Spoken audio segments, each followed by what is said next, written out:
Hey guys, thanks for checking this out.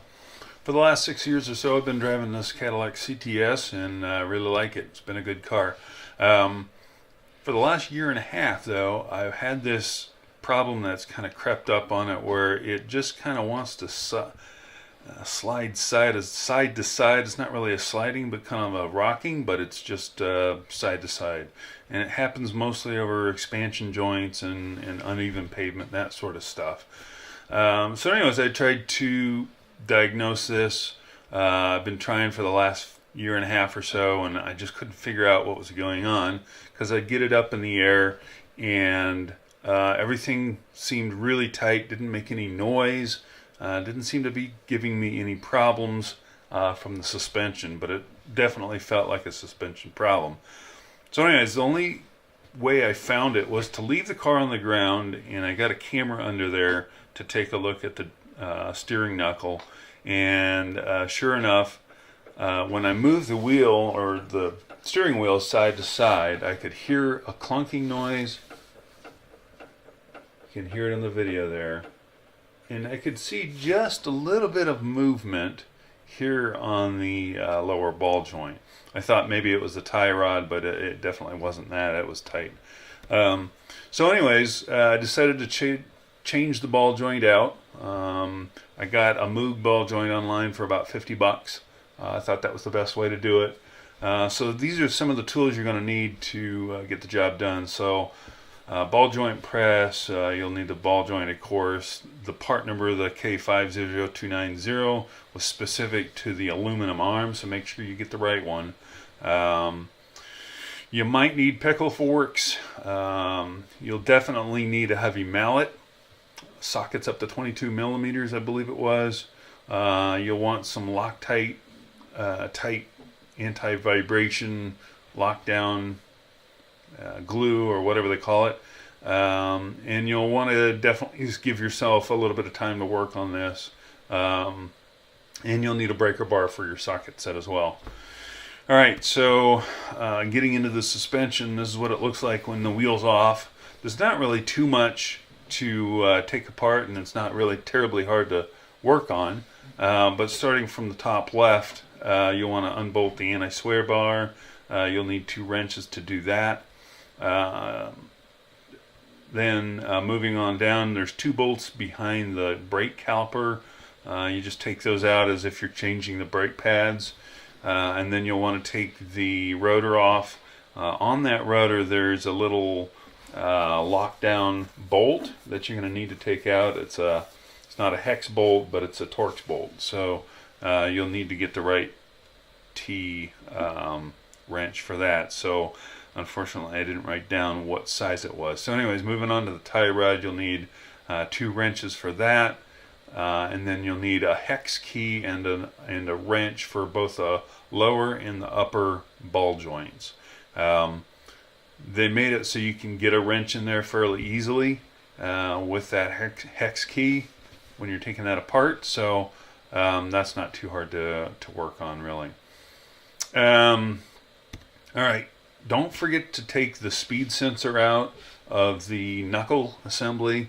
It's really easy to take out. There's one bolt that holds the sensor in to the knuckle, and then there's a little supporting bracket up higher on the knuckle that you'll want to take off, and just move that speed sensor cable up out of the way so it doesn't get tangled up or broken. All right, so this part of the job turned out to be the hardest part. So removing the knuckle from the lower ball joint was really difficult on this. They use some sort of adhesive or glue or something to hold those in, or to keep the 2 different types of metals from touching each other so they don't corrode, and that made it really tough to get this thing out. I tried wailing on it with a hammer, both on the knuckle and then on the bottom of the bolt. That didn't do it. I tried pickle forks. I tried heat. I banged super hard on any part that I could figure out to get a hammer on, and none of that worked. So finally, I broke down, went to Walmart, and bought myself a small sledgehammer for $10, and hammered that bottom bolt where I've got circled in the red a couple of times, and it popped right out. So sometimes you just need a big sledgehammer. No finesse required there. All right, so one of the things I learned is you really need to be careful with this wheel sensor, wheel speed sensor on the hub assembly. You can see here that part of it has flaked away, and I think that was probably due to when I was trying to separate the knuckle from the ball joint, right? So I banged on it with a bunch of different types of things, and I think that vibration caused it to start flaking away. It may have failed fairly soon anyways, because a lot of that seemed like it was very loosely attached. So anyways, here's the new hub. You can see where it's got the ring of the magnetic ring that's set into the hub. It wasn't difficult to replace that, but I did notice when I took it apart, there was corrosion both on the knuckle side and on the hub side. So I took some water resistant grease, put it in there when I put that back together, in hopes that it would keep that corrosion from happening, because the hub itself is steel and the knuckle is aluminum, so you're going to get some corrosion because of that. Alright, so one other note, they had Loctite on this, used on the hub bolts. I did use Loctite on the hub bolts to make sure that those don't back out on their own. Alright, so this is what it looks like once all those pieces, parts are removed and you've got the knuckle off and so on. Once you've got that to that point, you can use the ball joint press and press out that ball joint. This is what it looks like when it's out. That was pretty easy to do. When you put the ball joint back in, you're going to be wanting to remove this anti-sway bar linkage assembly, and that's pretty easy to do, but you will need a wrench and a hex key to do it. So just wanted to mention that to get everything lined up properly when you're pressing that ball joint back in, you're going to have to move that or remove that. All right, so pressing this thing in didn't go so well for me. I started pressing it in. Everything seemed to be going in very straight and nicely, and then all of a sudden a loud pop, and the press just about went flying off the A-arm, and that's what it looked like. The A-arm actually cracked and failed. So after that happened, I had to just buy a new A-arm assembly, which is probably what I should have done in the very beginning. It would have made this whole process much simpler and much easier to do. Alright, so this is what the new one looks like. It happened to be the Dorman brand. And something to note, this didn't come with any sort of Vibratite sealant. That did come with the Moog ball joint. So if you take a look at the ball joint spindle, it's raw steel. You don't want that touching the aluminum without something in between. So I use this Vibratite to coat that entire spindle before I put it into the steering knuckle. So this just gives you an idea of what it looks like. It looked just like the OEM arm, and it went in super easy.